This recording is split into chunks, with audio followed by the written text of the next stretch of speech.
119 verses 105 and 106. Thy word is a lamp unto my feet, and a light unto my path. I have sworn, and I will perform it, that I will keep thy righteous judgment. I have afflicted very much. Quicken me, O Lord, according to thy word. As I have released me, You will operate for my mouth. O Lord, and teach me thy judgment. 109. My soul is continually in my hand, yet do I not forget thy law. The wicked have laid as near for me, yet I erred not from thy precepts.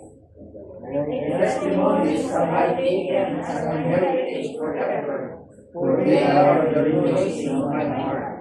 I have divided my heart to perform thy commandments, even unto day. I hate vain thoughts, but thy law do I love. Thou art my hiding place and my shield. I hope in thy will. Depart from me, the evil word, for I am in the commandments of thy God.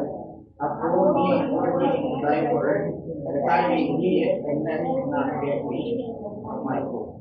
Hold thou me up, and I shall be saved, and I will respect unto thy statutes continually. Thou hast trodden down all them that err from thy statutes, for their defeat is fulfilled. Verse 100 and 124, sabay-sabay ko tayong lahat. Thou wouldest away all the wicked of earth, thy wrath. Therefore I love thy testimonies. My flesh burneth for fear of thee, and I am afraid of thy judgment. Amen.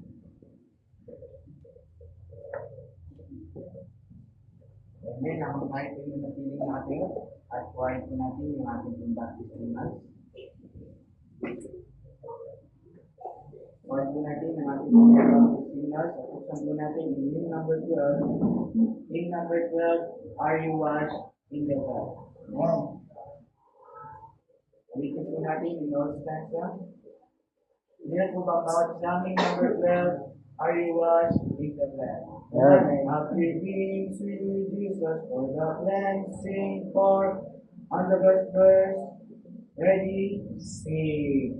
Now giving to Jesus for the cleansing for, are you washed in the blood of the Lamb? Are you holy, trusting in the spaces, or are you washed in the blood of the Lamb? Are you washed in the blood, in the soul cleansing blood of the Lamb? Are your garments spotless, are they white as snow? Are you washed in the blood of the Lamb? Are you walking daily by the Savior's side? Are you washed in the blood of the Lamb? Through your wretched moment in the crucified, are you washed in the blood of the Lamb? Are you washed in the blood, in the soul cleansing blood of the Lamb? Are your garments spotless, are they white as snow? Are you washed in the blood of the Lamb? When your bridegroom cometh, will your robes be white, pure and white in the blood of the Lamb? Will your souls be ready for the mansion's wrath, and be washed in the blood of the Lamb? Are you washed in the blood, in the soul cleansing blood of the Lamb? Are your garments spotless, are they white as snow? Are you washed in the blood of the Lamb? Lay aside the garment that was stained with sin, and be washed in the blood of the Lamb. There's a fountain flowing for the soul and faith, Oh, be washed in the blood of the Lamb. Hang on, sing on. Are you washed in the blood, in the soul cleansing blood of the Lamb? Are your garments spotless or they white as snow? Are you washed in the blood of the Lamb? Amen. Naming ko pa po isa pa po mga meeting. Name number 26 po. Makapo na po ang bawat isa. Name number 26 po. I love to tell the story po. I love to tell the story. And the first verse, ready, sing. I love to tell the story of unseen Sabbath, of Jesus and His glory, of Jesus and His love. I love to tell the story because I know it's true. It satisfies my longing, as nothing else can do.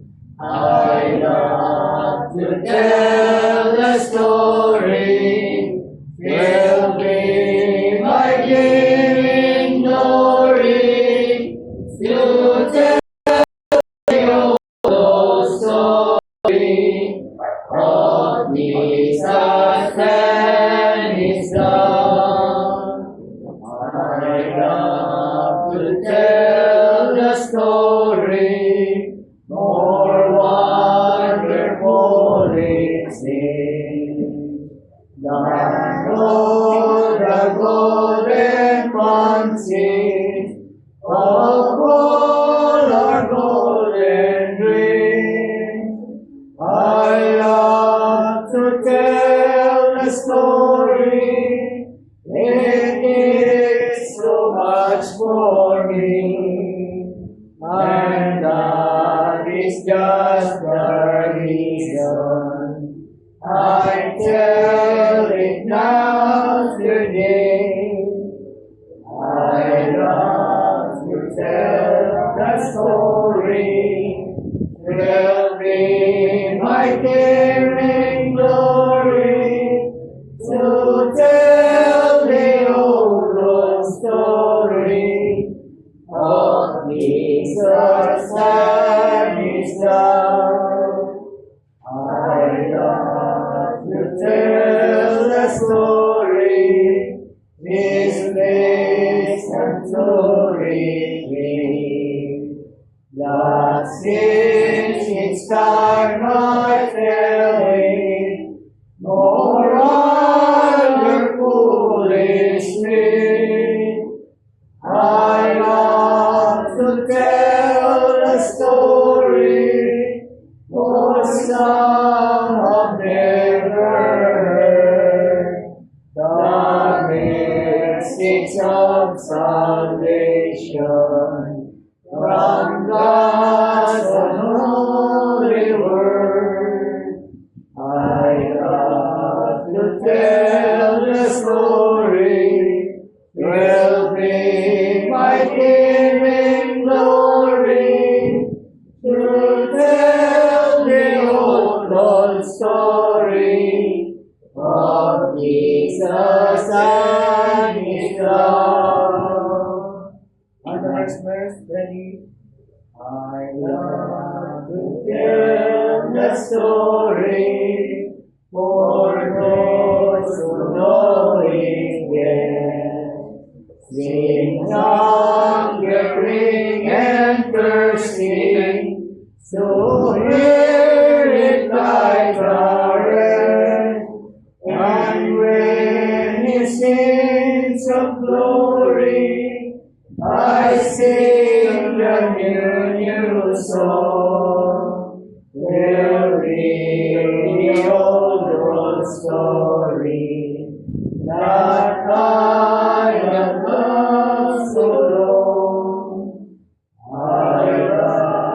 to tell the story. 12 bring my gleaming glory to tell the old Lord story of Jesus and His love.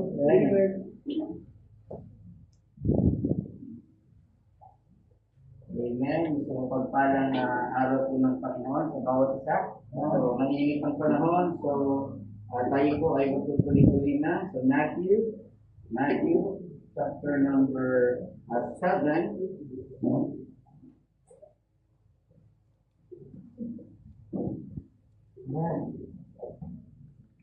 Okay, Matthew chapter number 7.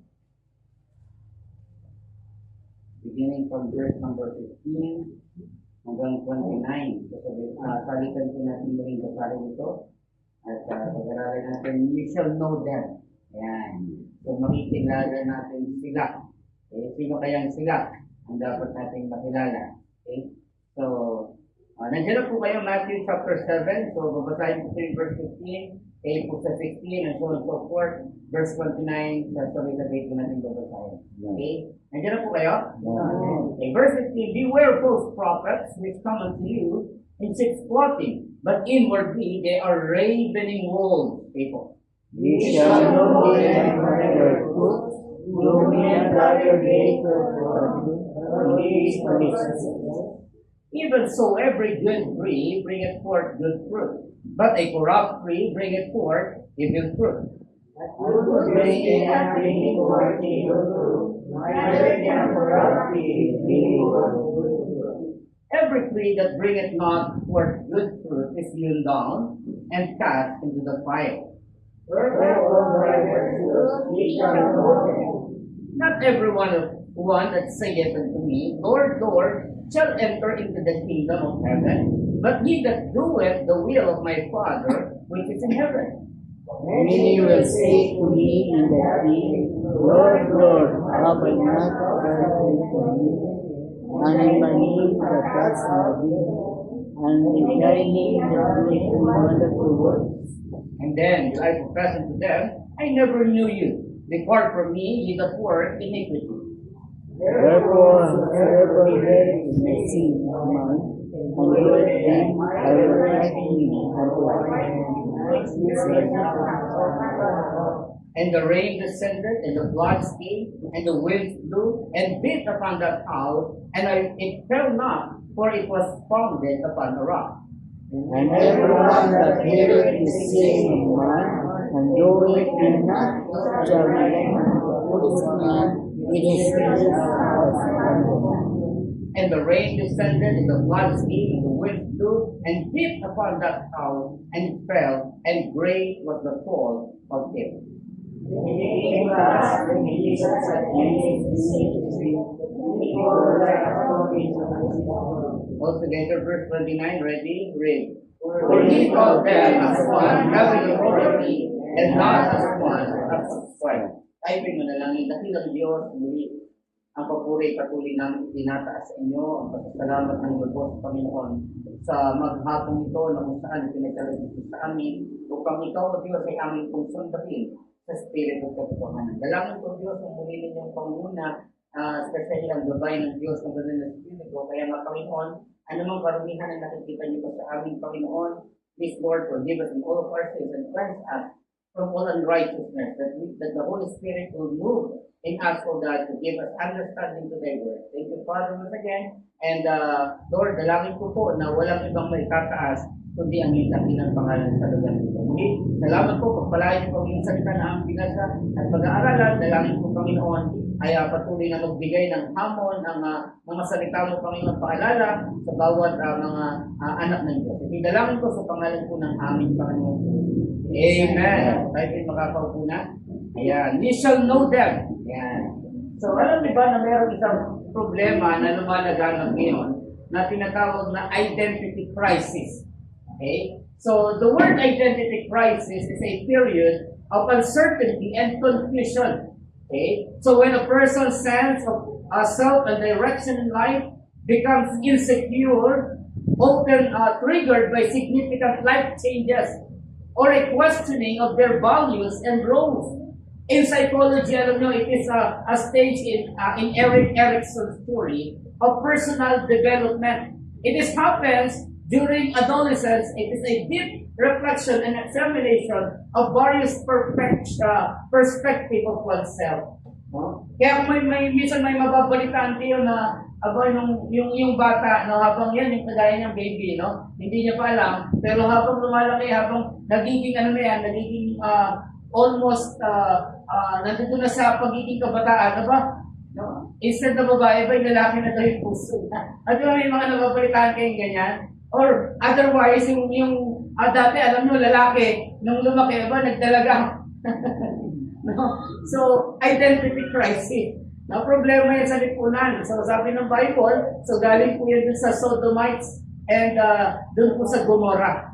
Okay, nagilunaw ng Panginoon. So, hindi ko alam kung bakit nakarating pa rito. So makikita natin, merong mga ganong problema. Tandaan natin, sabi ng Bible, Jeremiah 17:9, the heart is deceitful above all and desperately wicked. Who can know it? Sabi ng Panginoon, I, the Lord, search the heart.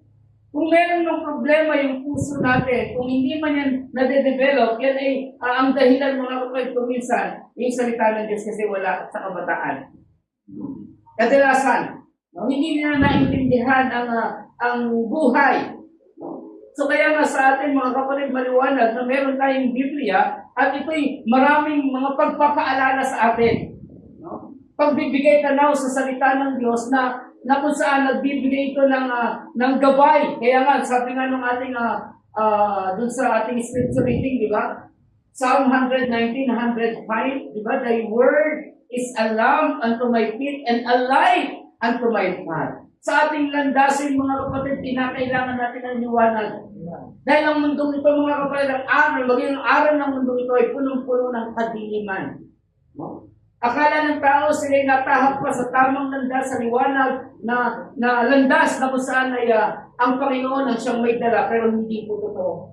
Okay? Marahil ang mga kabataan, gusto nila, yes, siyempre pagpalain. Pero yung iba, nalilihis ng landas kasi nga, hindi nila alam ang tamang landas na kanilang tinatahak. So kaya nga, napakalino po na meron pong Biblia at sa ating panahon ngayon, mga kapatid, ang pagkilala ng lubos, minsan sa yung ating sarili, minsan hindi nga natin kilala eh. Hello, nandiyan pa po ba kayo? Alam niyo ba para kung meron man kayong, kung hindi niyo pa lubos na nakikilala ang inyong sarili, alam niyo, ganito gawin niyo. Puntahan niyo yung kapitbahay niyo, tanongin niyo, kilala ka nila.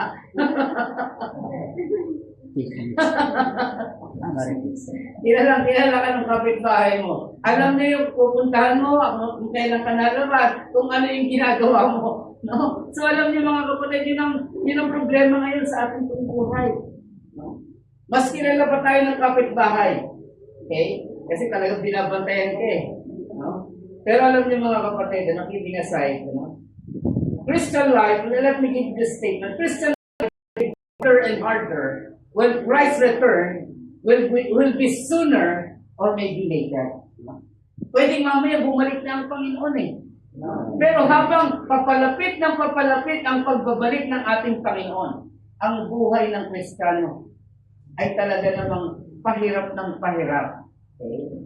We are living in the days of apostasy. Many Christians are departing from the faith. Yung dating tumitindig, yung dating masigasig, yung dating masipag sa gawain ng Panginoon, hindi mo na makikita sa gawain ng Diyos. Yung iba nag-backslide na, hindi lang backslide yung iba, landslide pa nga eh. Ang sipag-sipag maglingkod sa Panginoon, ang sigasig. Ngayon, nasa kung saan ka brother nagsisimba? Ay, wala na akong pinagsisimbahan. Tagal ng Kristiyano, tagal na naglingkod sa Panginoon, nahatak pa ng mundo, nahatak pa ng kaaway.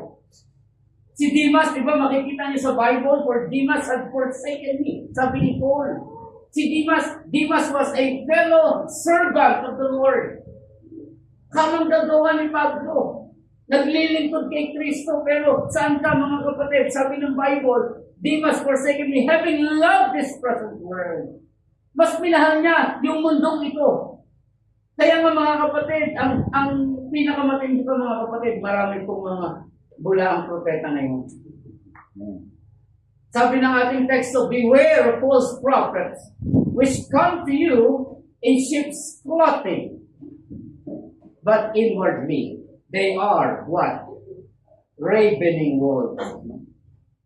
Mabangis na mga lobo. Isipin niyo po yung mga bulang propeta na ito, lumalapit ito, sabi ng Bible, anyong tupa. No? In sheep's clothing. Napaka-amo. Pag kung mapapansin niyo mga kapatid, sa maraming mga advertisement, ng halimbawa po yung alak. Yung alak, di ba? Meron ba kayong napansin na sa advertise niyan na ang mga ginagamit ay mga halimbawa si yung nanay ni Pacquiao hindi naman ginamit sa alak, no? Sa suka pwede siya. Di ba? Di ba? Wala naman kayong yung pangit na image pagdating sa anak. Pero saan ka, di ba? Alam natin yung alak, napakapait na inumin yan eh. Di ba? Hello, nandiyan pa po ba kayo? Pero bakit hindi nila ginagamit yung mga nakakatakot? Kasi bakit? Ililin lang kayo. Di ba? Ililin lang tayo, ililihis tayo sa landasin. So si Satanas, tandaan natin, lalapit sa atin yan, hindi yan mananakot, hindi yan may sungay lalapit sa iyo. Di ba? Kasi alam niya tatakbo ka eh. Hello, nandiyan pa po ba kayo? Alam niya tatakbo ka. Kaya nga di ba sabi nga natin, yung mga aswang, di ba? Yung mga manananggal, di ba? Bakit ang ginagamit yung matanda na puti-puti ang buhok, di ba? Bakit hindi sila gumamit ng kalbo? Kasi hindi ka matatakot ka. Di ba? Kasi ganoon talaga ang pandaraya ng diablo. So kaya nga, maintindihan naman natin, ang mga bulaang propeta din po ay gagamit ng mga huwad ng mga propeta. Tagapagturo, ang dami ngayon, nagkalat po. Ang mga salamat, kung maraming mga Baptist churches na kumalat eh. Pero sa dami po ng mga religious today, ang daming klaseng Christians, pero talagang ang totoo, hindi naman talaga tunay na Kristiyano. Nagkalat po yan ngayon, tabi-kabila. Alam niyo, ang pandaraya po niyan, nakarating na po in the New Testament, in time of Apostle Paul. In Titus chapter number 1, verse number 10, alam niyo sabi ng Bible, for there are many unruly and vain talkers and deceivers, especially they of the circumcision. Nasa mga mananampalataya na, ang tinutukoy po ni Apostol Pablo, yung mga taga-Cretians, taga-Crete, mga believers in the land of Crete. Sabi niya, ang dami sa inyo, mga unruly, vain talkers. Ngayon, mga TikTokers din, meron na. Hindi lang vain talkers, pati TikTokers. So kaya makikita natin, many unruly and vain talkers and deceivers, especially they of the circumcision, whose mouth must be stopped, who subvert whole houses, teaching things which not, tingnan natin, Titus chapter number 1. Look at this. Kalimutan ko yung ilang mga talata.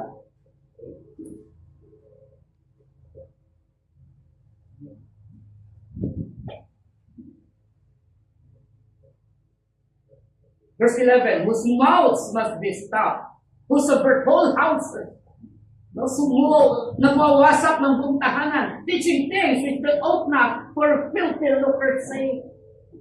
Nagtuturo para sa kanyang sariling kapakinabangan. Yan ang pong panahon natin ngayon. Sabi ng Bible, verse number 12, one of themselves, even a prophet of their own said, the Christians are always liars, evil beasts, is no bellies. Isipin niyo po sinasabi ko ng banal na kasulatan about them.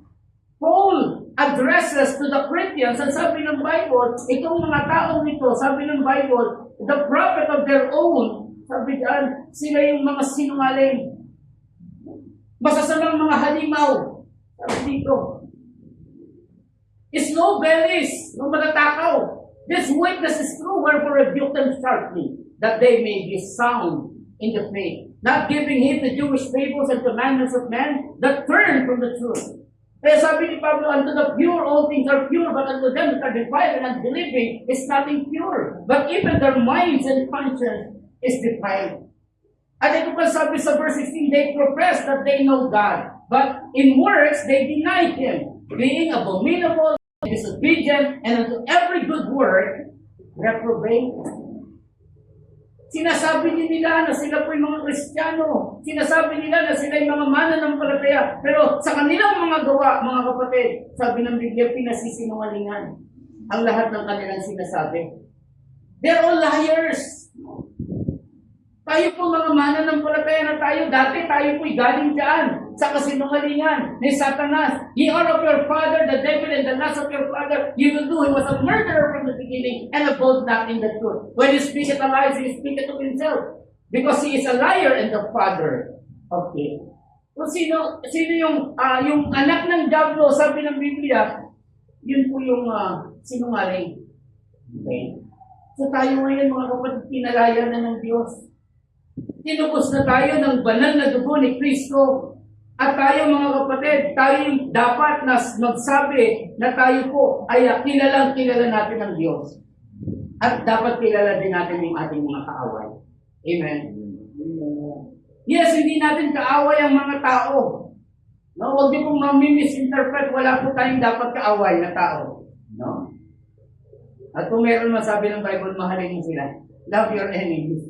No? So kayo makikita natin mga kapatid, dapat ang bawat isa ay maintindihan natin ang mga bagay na kung saan ang ating Panginoon ay nagnanais na tayo po'y maging wangis niya. Amen. Galatians 4:19, ang sabi ng Bible, my little children, of whom I travail in birth again until Christ be formed in you. Hanggang si Kristo ay mahubog po sa atin. Kaya nga, gano'n na lamang po ang Biblia, nagtuturo sa atin. Sunday after Sunday, tayo po'y natuturuan ng banal na kasulatan upang tayo ay maging wangis ng ating Panginoon. Na hindi matulad doon po sa sinasabi po ng Biblia, in the book of Titus again, those that unruly, those that profess that they know God, pero in works, but in works they deny Him. Pinasisinungalingan. Kaya nga kung minsan, di ba, may nakapagtataka na nagpakilala sa'yo, ay, Kristiyano ka ba? Ay, Kristiyano rin ako eh.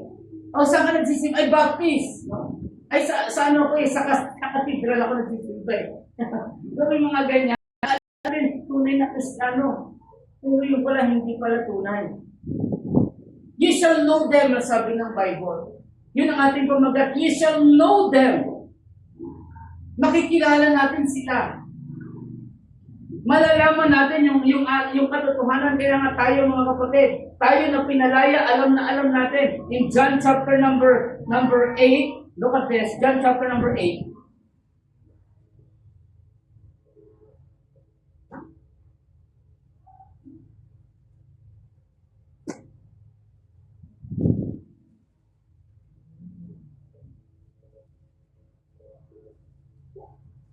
Verse 31 and 32.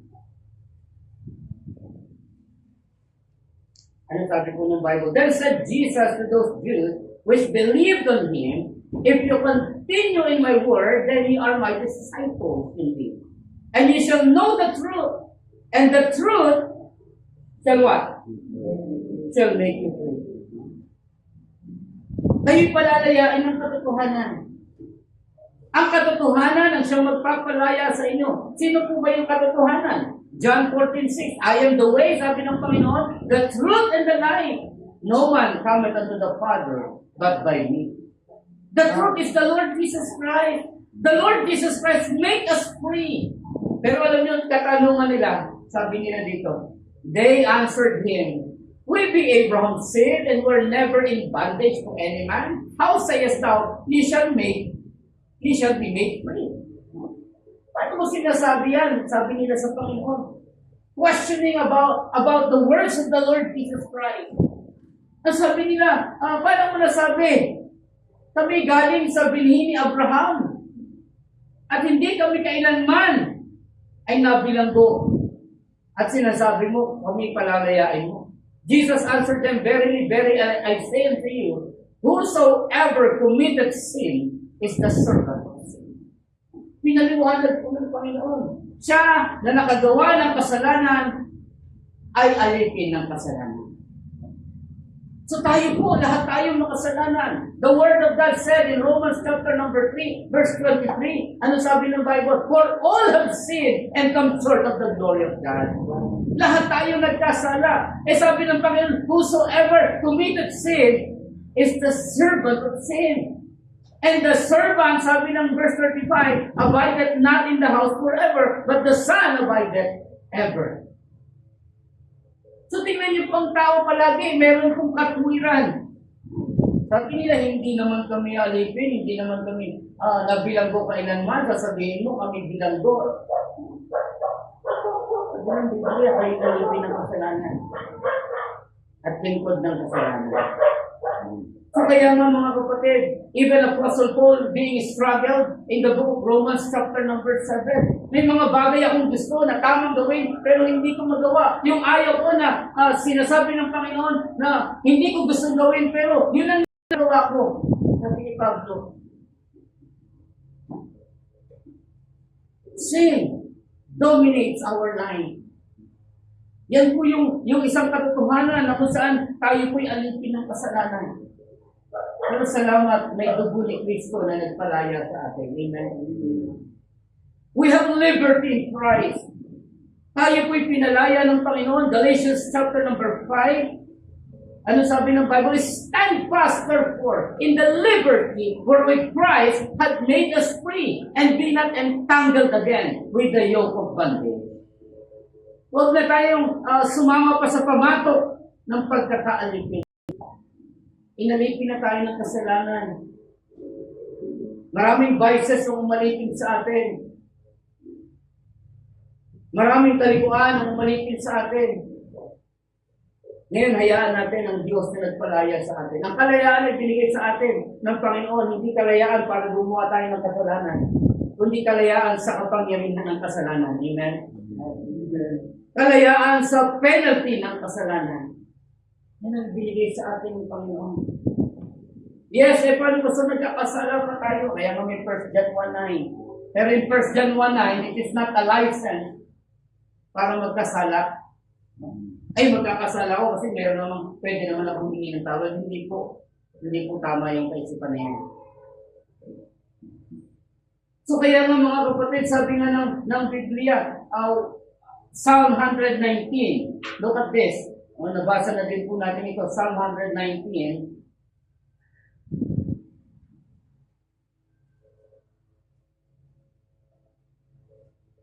So verse number 11.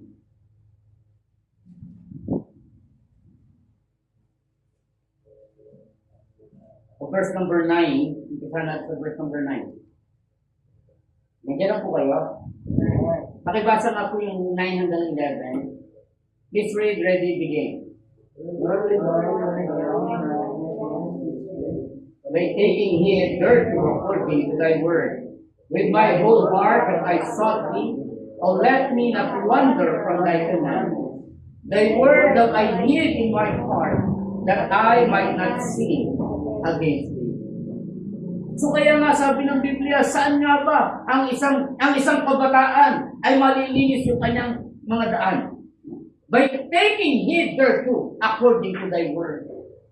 Itong salita ng Diyos, mga kapatid, ito yung magdadala sa atin, maglilinis sa ating mga landasin. Kaya nga mga kapatid, di ba mayroong mga kabataan na napariwala kasi walang salita ng Diyos eh. Train up a child in the way he should go, and when he is old, he will not depart from it. Kaya yung mga kabataan ng pilit natin inaabot. Because they never know kung ano yung landas na tinatahak nila. Kung gano'n sila kakukulit. Ngayon, mga kapatid, Yan ay bunga ng mga kabataan na hindi naturuan ng salita ng Diyos. That's why we are here.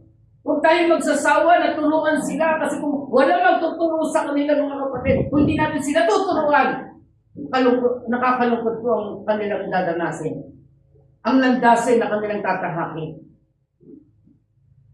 So kaya mga kapatid, ito yung salita ng Diyos with my whole heart. Sabi ng psalmist, with my whole heart I have sought thee. Now let me not wander from thy commandments. Thy word have I hid in my heart, that I might not sin against thee. Kaya nga every time na tayo mag-aaral ng salita ng Diyos, ipasok natin sa ating mga puso yan. Gawin nating pressure ang word of God, that we might not sin against God. Kaya sinasabi ko nga yung mga kabataan, napakahalaga po nila sa ating panahon. Sabi ko nga, ako'y bumag po ng isang kabataan na dala-dala ng aking ate. Talagang pinupurot po ako ng ate ko. Salamat sa ate ko na kumurot sa akin mga ako'y bata pa. Kasi ang kabataan gusto lang laro, lalaro lang yan. Pagkatapos wala na. Pero yung pagdala sa akin ng ate ko, yun yung bunga. At ako ngayon ay nangangaral ng salita ng Diyos. Hindi natin alam, 40 children ang ministeryo ko kanina. There are 40 children. One day, hindi natin alam, yung isa dyan, tawagin din magpastor. O dalawa dyan, di ba? Salamat sa Panginoon. Yung iba magiging lingkod ng magsa-Sunday school teacher. Diba? Hindi natin alam paglipas ng panahon. Yung itinanim natin, bubunga yan, aani tayo pagka nagtanim tayo. Diba? Do you remember the principle of sowing? Diba? Hindi naman agad-agad bubunga yan eh. Hindi naman pag tinanim mo yan ngayon, bubunga na agad bukas. Merong process of time. Kaya merong pag-aalaga sa pagtatanim. At makikita natin mga kapatid, sa pagdaan ng panahon, merong bunga po yan. Amen? They that sow in tears shall reap in joy. Amen? Kasi may tinanim eh. So kaya nga sa atin mga kapatid, pag nagtanim tayo ng Word of God, ito'y katulad ng isang binhi na inihasik po. Pag inihasik mo yan mga kapatid, sabi ng Bible, hindi yan babalik ng walang kabuluhan. It shall accomplish. Katulad ng ulan. In the book of Isaiah, chapter number 55. Isaiah 55, look at Isaiah 55.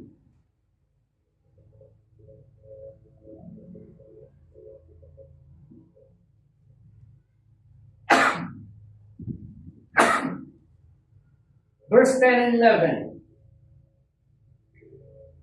Isaiah 55, 10 and 11. Nandiyan na po kayo. For as the rain cometh down, and the snow from heaven, and returneth not thither, but watereth the earth, and maketh it bring forth and bud, that it may give seed to the sower, and bread to the eater. So shall my word be. Nakita niyo po, so shall my word be katulad ng ulan, at katulad ng snow that goeth forth out of my mouth. It shall not return unto me void, but it shall accomplish that which I please, and it shall prosper in the thing thereto I sent you. Amen? Yung simpleng pag-aaral po ng salita ng Diyos. Pag-worship, pakikinig po natin. One way or the other, mangyayari yung ilang mga bagay sa atin. Uy, may narinig ako. May uhugutin ka. Hindi ko saan tayo uhugot. Lalo na huwag kang uhugot sa Facebook. Sisira buhay mo yan. Let us face the book. This is the book. Ito yung tunay na libro. Kaya lang ang katotohanan mga kapatid, mas matagal pa tayo sa Facebook kaysa dito po sa Bible. Nandiyan pa po ba kayo? Amen? So kayo makikita natin. Sabi ng Bible again, beware false prophets. Sa ating text, so balikan po natin. Which come to you in sheep's clothing, but inwardly they are ravening wolves. Sila'y mas mapanilang lobo. Ayan.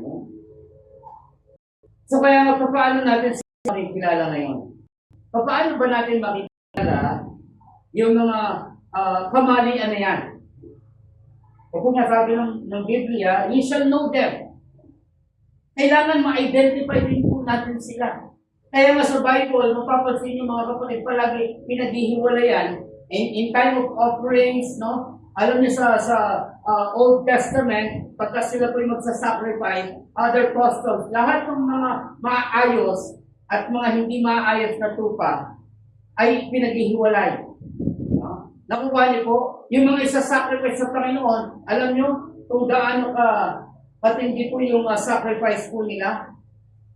Yung offer po nila na hayop, it should be blameless. Walang kapintasan, hindi po pwedeng bulag, duling. No? Ang i-offer po, hindi po pwedeng may kapintasan. Kaya nga, it should be blameless. Hinihiwalay po yan. No?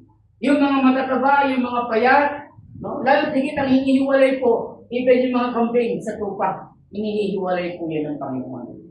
Okay. So kaya nga mga kapatid, kailangan maintindihan po natin, even in our time, makilala natin, even yung mga hiwalay sa Diyos.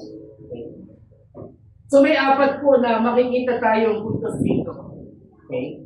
Paano natin makikilala yung mga hindi sa Panginoon? Okay. At sa Panginoon. So paano natin ma-identify? Ay, yan ay Kristiyano yan. Yan ay hindi. So, alam naman natin kasi ngayon, sa panahon natin, yung mata natin, very judgmental eh. Di ba? Kapag nakakita lang tayo ng di ba? Minsan, nag-judge na kagad tayo eh. So, kaya nga dito mga kapatid, unang puntos para nakikita natin. Sabi ng ye shall know them by their fruits. Ayan, no? So, by their fruits, first point, by their fruit compatibility. Makikilala natin sa bunga nila. Okay? Yung mga bulaan, yung mga dimana ng palataya, nakikita yan sa bunga nila. Okay? So katulad po ng illustration dito ng Panginoon, sabi ng Bible, do men gather grain of thorns or figs or thistles?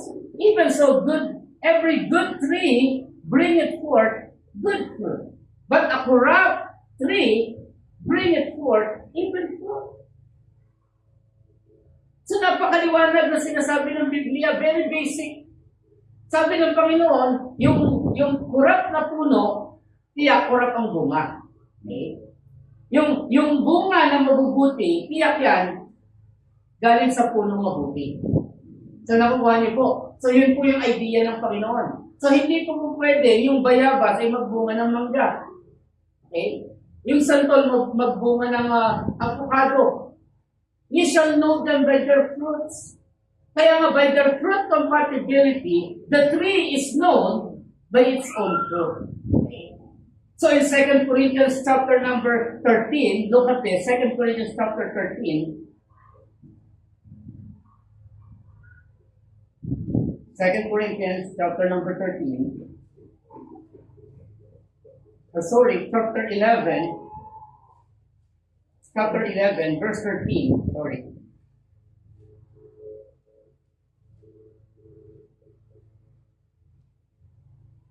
Kaya kung meron ng propeta ngayon, di ba? Apostol, bulaan na lang.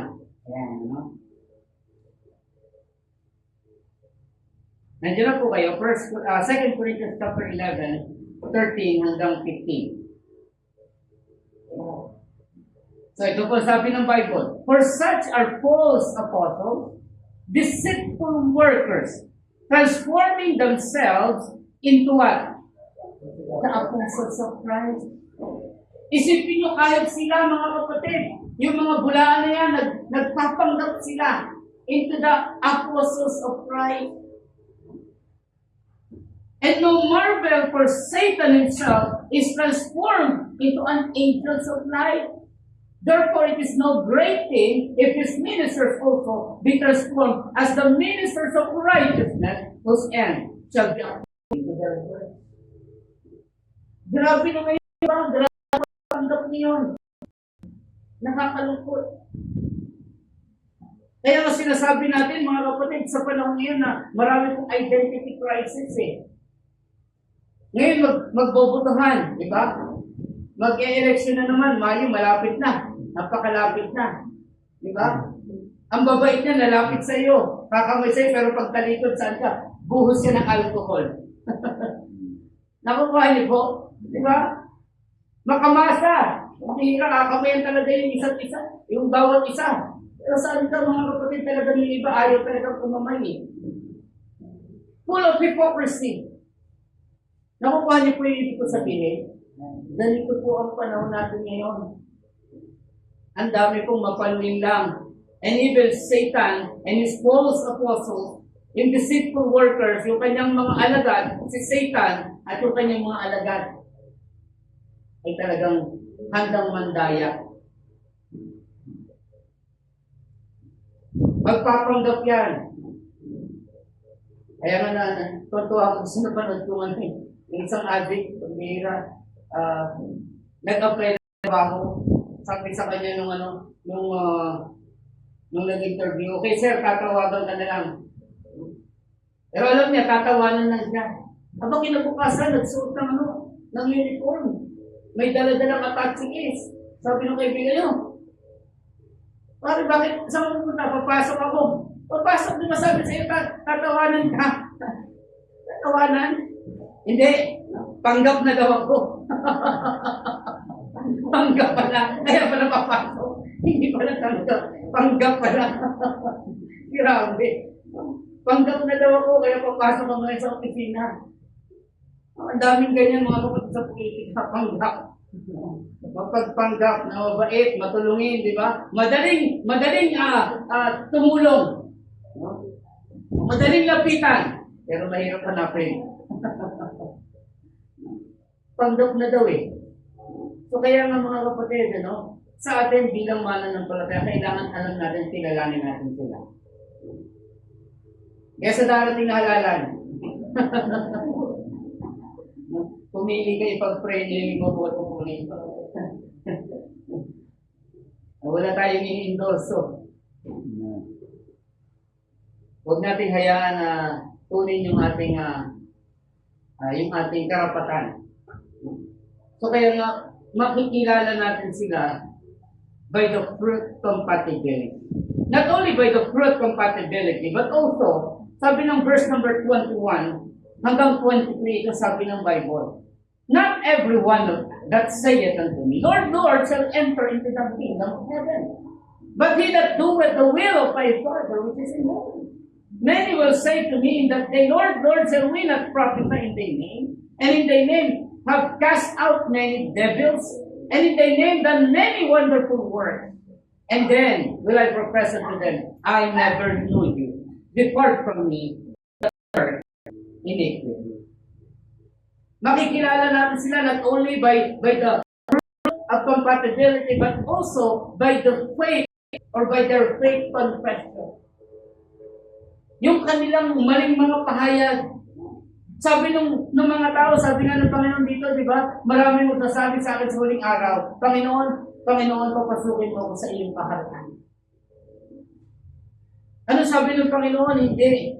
Kundi siya na gumagawa ng kalooban ng aking Ama na nasa langit. Ano sabi nila, Panginoon, marami naman kaming ginawa. Kami na may nanghula sa iyong pangalan. Kami naman ay nagpalayas ng diablo sa iyong pangalan. At sa iyong pangalan, gumawa kami ng mga kamanghamanghang mga bagay. Ano sagot ng Panginoon? I never knew you. Depart from me, ye that work iniquity. So kaya maintindihan po natin mga kapatid, marami ngayon na magsasabi. Di ba? May nagsabi na nga, I am the anointed, the appointed. Di ba? Ngayon doon pala siya appointed sa kulungan. Di ba?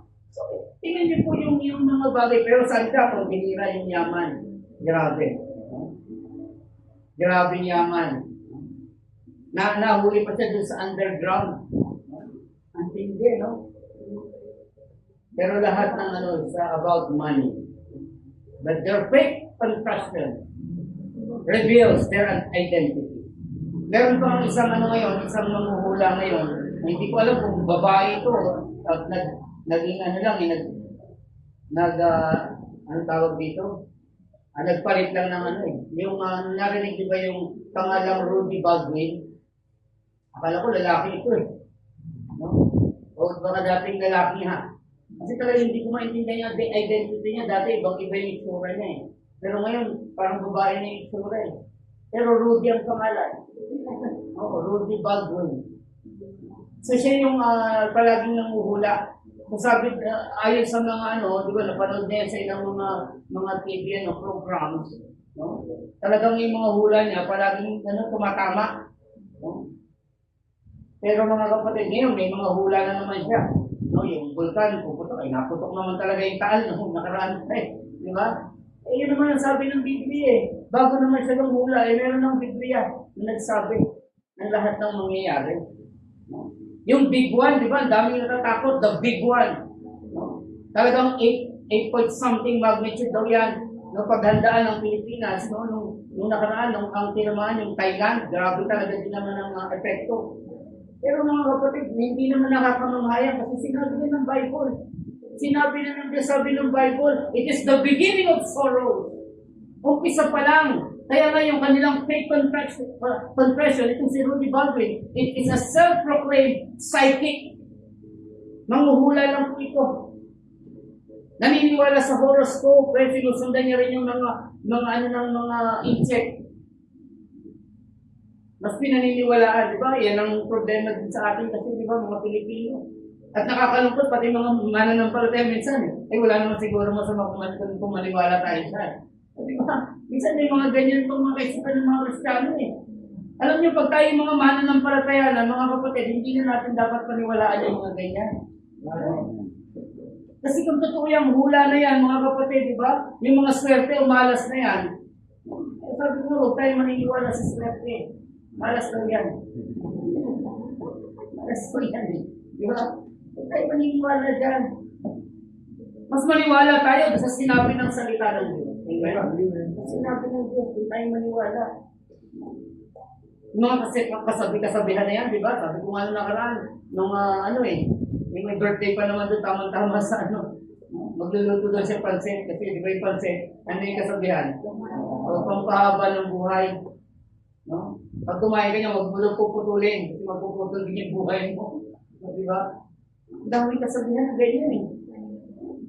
Kung totoo yan, mga kapatid, di ba yung reseta, o siguro, yung butika punong-puno ng pansit. Kasi bakit? Dami mga mamamatay na eh. Ang reseta yan sigurado, pansit. Kumain ka ng pansit. Di ba? Hindi totoo yan. Yung mga kasabihan yan. Kaya mga kapatid, yung kanilang fake confession, makikilala natin sila by their fake confession. Ano pa? Verse number 26. O mula sa 24, isa na natin. Sabi ng Bible, therefore whosoever heareth the sayings of mine and doeth them, I will liken him unto a wise man which built his house upon a rock. And the rain descended, and the floods came, and the winds blew, and beat upon that house, and it fell not, for it was founded upon a rock. And everyone that heareth the sayings of mine, and doeth them not, shall be likened unto a foolish man, which built his house upon the sand. And the rain descended, and the floods came, and the winds blew, upon the house, and it fell, and it was full of. Two foundations ang inigit po ng Panginoon dito. The wise master builder and the foolish master builder. So kaya nga makikilala natin sila by their also foolish construction. Isipin mo, nagtindig sila doon pa sa buhanginan.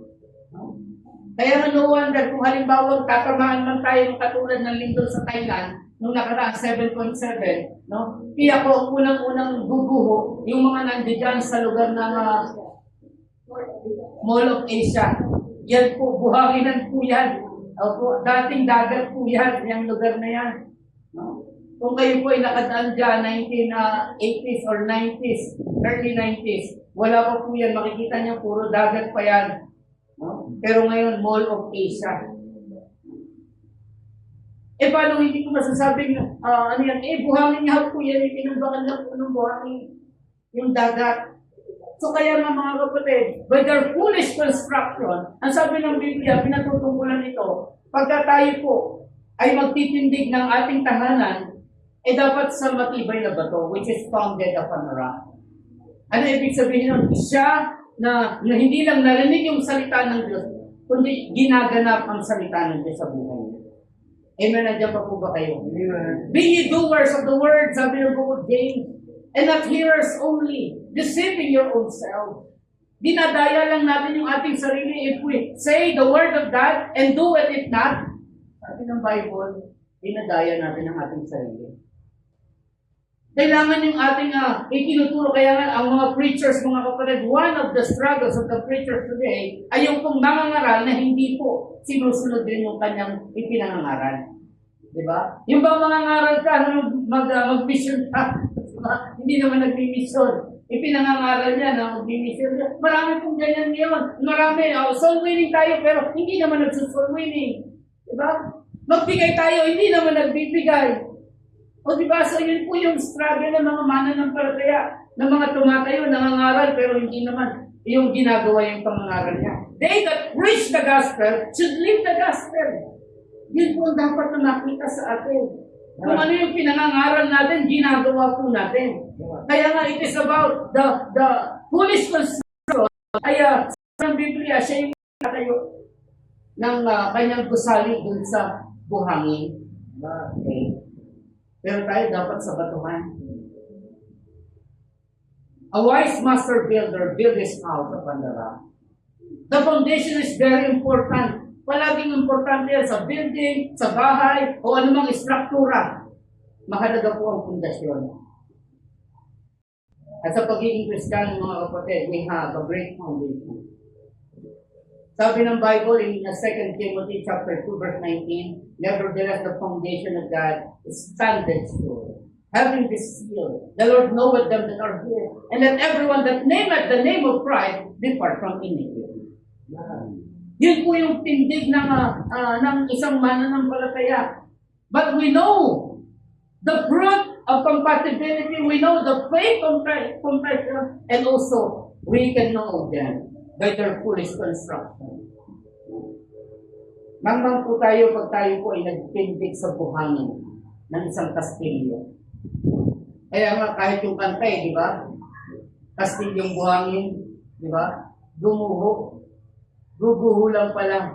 Di ba? Yun ang kanta, ayon sa kanta, di ba? Kahit yung kanta, alam na alam Na pagka yung kastilyo ay sa buhangin mong tinayo, sigurado guguho yan. So, ibig sabihin, kahit po sa pagpapamilya, pagka sa buhanginan mo, itinindig, abay, hindi maganda ang tahanan. Kasi sabi ng Bible, when the wind and the rain descended and the floods came, and the winds blew and beat upon that house, and it fell. At ano sabi ng Bible? And great was fall of it. Panghuli mga kapatid, no? Great was full of it, ang sabi ng verse number 27. No? Makikilala natin sila, sabi natin, by their faith, fruit compatibility, by their faith confession, by their foolish construction, and also by their fatal collapse. Fatal collapse. The rain descended, the floods came, the winds blew, and beat upon that house, and it fell, and great was full of it. Fatal. Alam niyo mga kapatid, in the book of Numbers chapter 16, let me illustrate to you si Korah, the tribe of Korah. No? Sino nakakilala po kay Korah?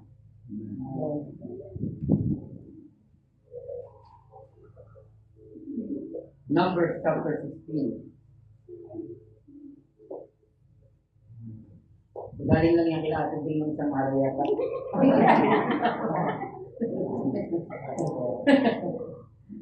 Number 16, chapter 16, sorry.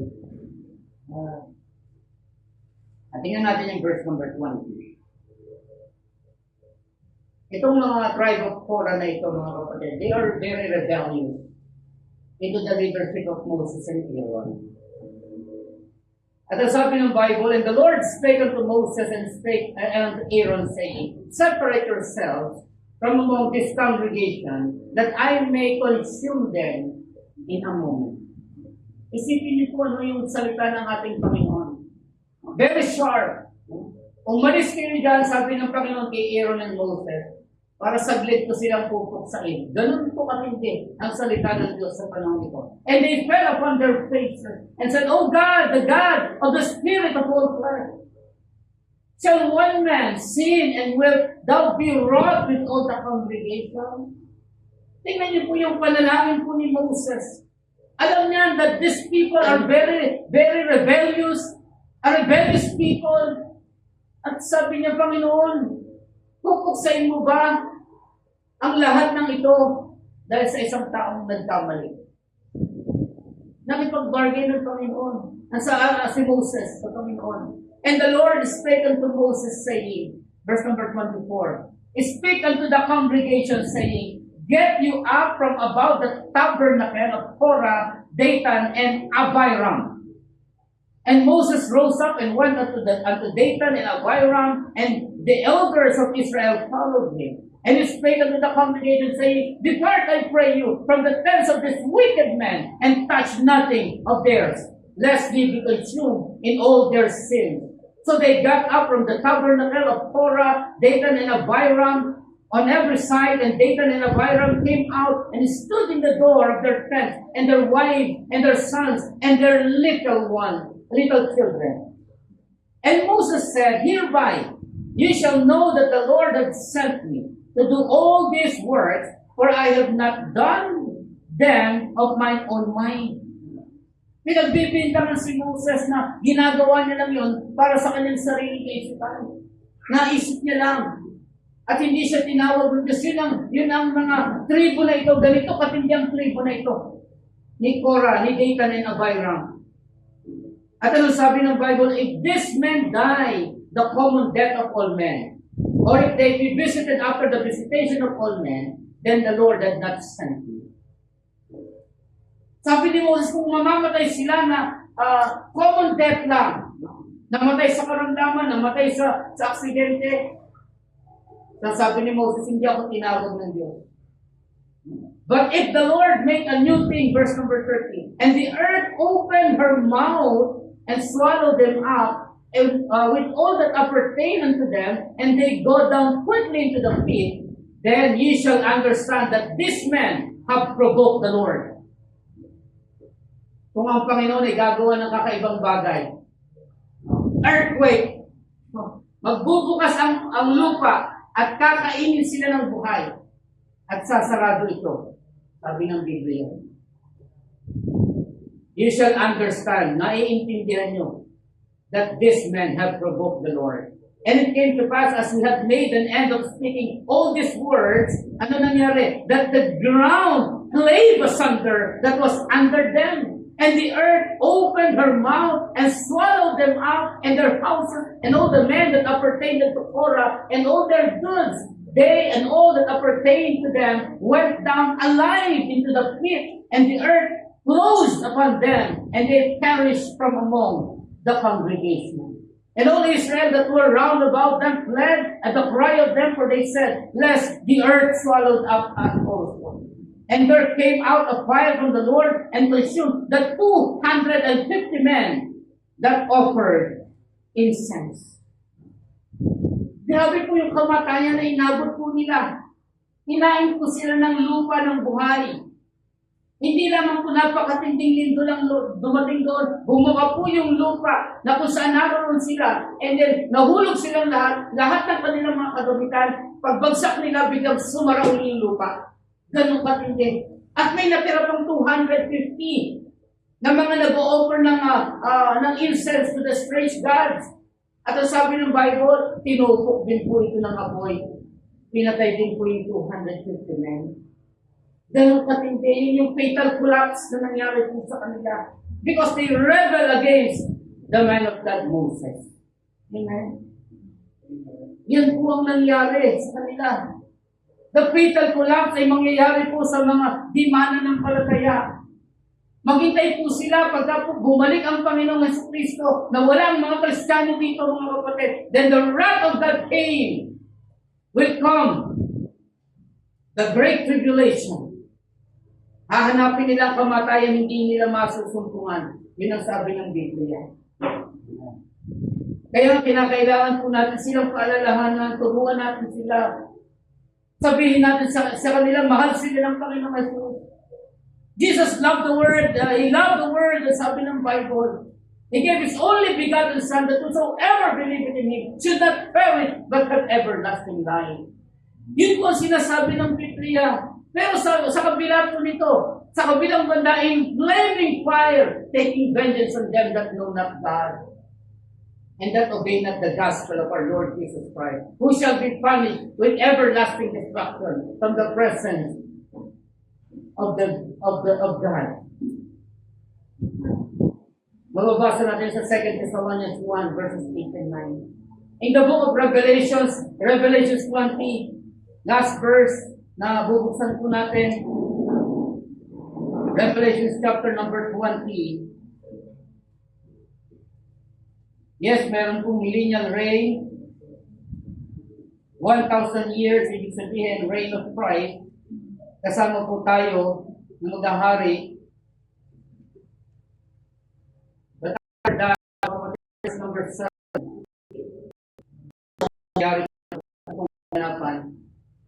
nandiyan na po kayo? And when the 1,000 years are expired, Satan shall be loosed out of his prison, and shall go out to deceive the nations which are in the four quarters of the earth, Gog and Magog, to gather them together to battle, the number of whom is as the sand of the sea. And they went out on the breadth of the earth, and compassed the camp of the saints about, and the beloved city, and fire came down from God out of heaven, and devoured them. Verse 10, look at this. And the devil that deceived that them was cast into the lake of fire and brimstone, where the beast and the false prophets are, and shall be tormented day and night forever and ever. Yung mga false prophets, itatapon po talaga unang-una doon sa lake of fire.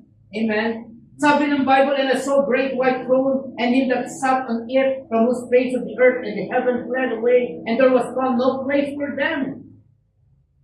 And I saw the dead, small and great, stand before God, and the books were opened, and another book was opened, which is the book of life, and the dead were judged out of those things which were written in the books according to their works.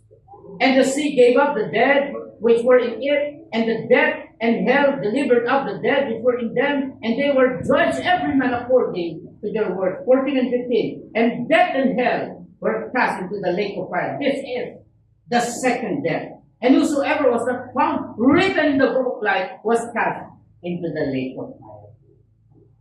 Isipin niyo po, this is the fatal collapse of mankind. Kasama pa po yung mga diablo na unang ibubulig doon po sa lake of fire. And they will be tormented day and night forever and ever and ever and ever. Doon na sila. So kaya nga mga kapatid, sa panahon natin ngayon, mag-ingat po tayo.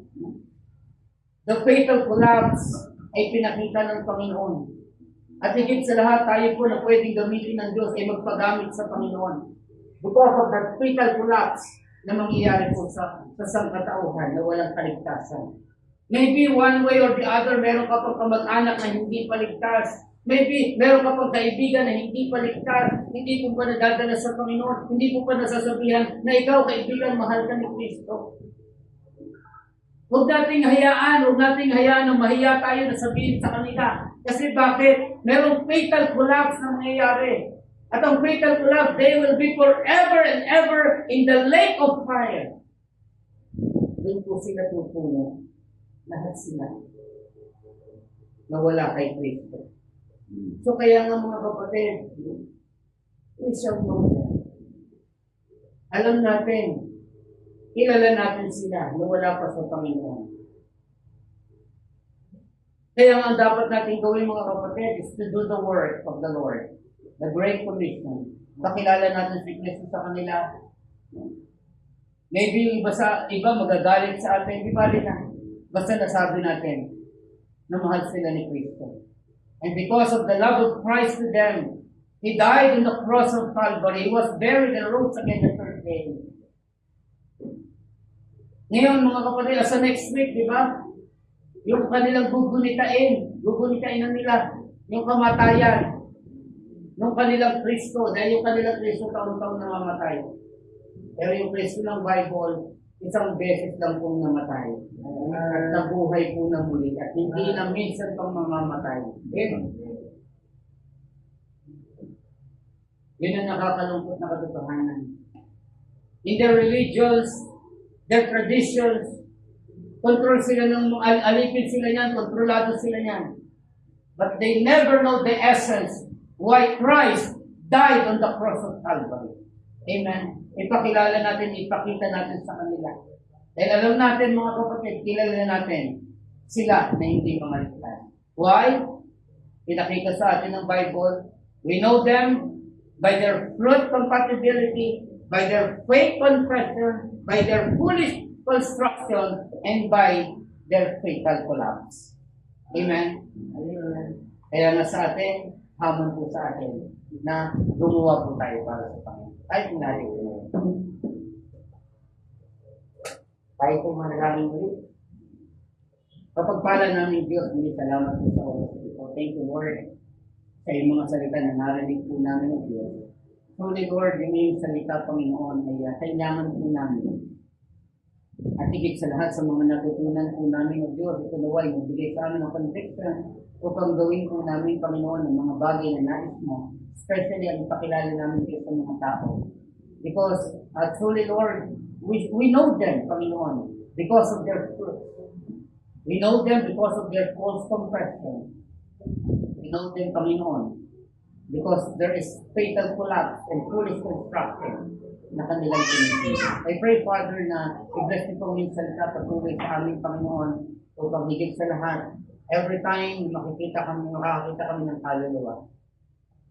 I pray that we can share the Word of God, Panginoon, para po sa kanila. Thank you, Lord, especially for the presence of the Holy Spirit in our midst. I pray, Lord, na even in our invitation, patuloy po kayong mangusap. Dalangin ko sa pangalan po ni Kristo. Habang tayo pinakayo po, hindi po tayo hininga kung saan. Yes, truly kapatid, sabi ng Bible, ito yung kanilang kalalagayan. There are many deceivers, false prophets na nagkalat.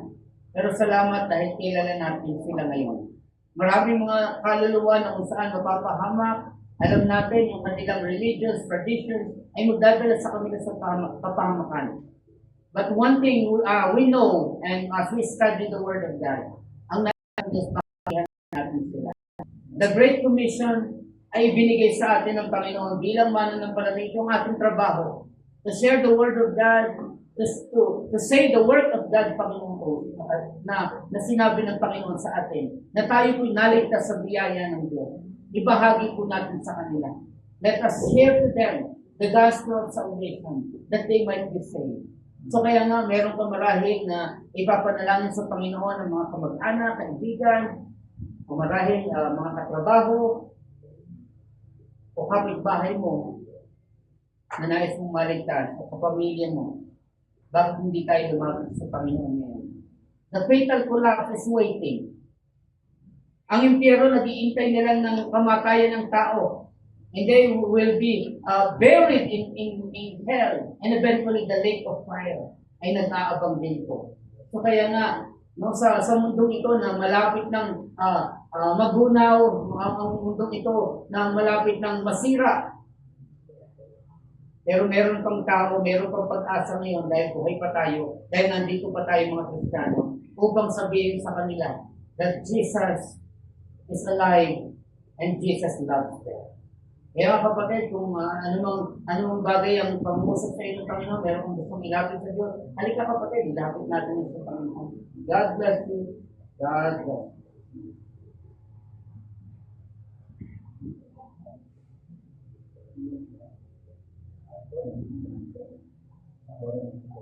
Thank you, Lord, muli sa pagkakataon ito at kami ito ay patuloy ng tinulukan, tinunaykan mo, ng ito pinaalalahanan ng Diyos. Yung mga bagay na nais mo. Salamat po sa mga talatang binuksan po namin ng Diyos. At dalangin po Diyos sa bawat hamon ay binibigay niyo. Ay nawa ay ang bawat isa o Diyos ay hindi lang maging tagapakinig, kundi mga tagadala ng iyong mga salita.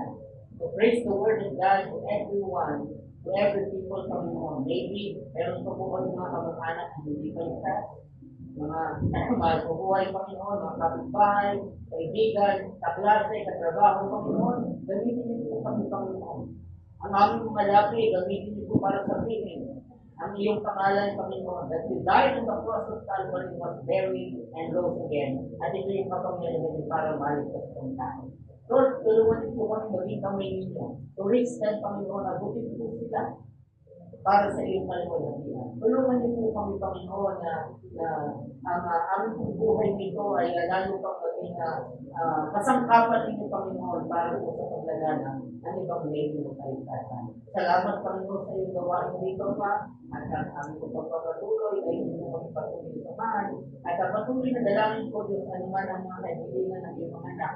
Sa pagkakataon ito ay dalangin ko po, ang lalo pang pagkilos at gabay ninyo, ang patuloy na pagpabala ninyo, Panginoon, sa bawat isang sa amin, at patuloy na wala po kami ibang maitataan, kundi ikaw po, Diyos, at kami dahil ng pangalan. Muli, salamat po, Diyos, at mga kahilingan ng iyong mga anak, ito ay patuloy na pagdalog ninyo ayon sa iyong kalooban. Ito dalangin namin, in Jesus' name we pray. Amen.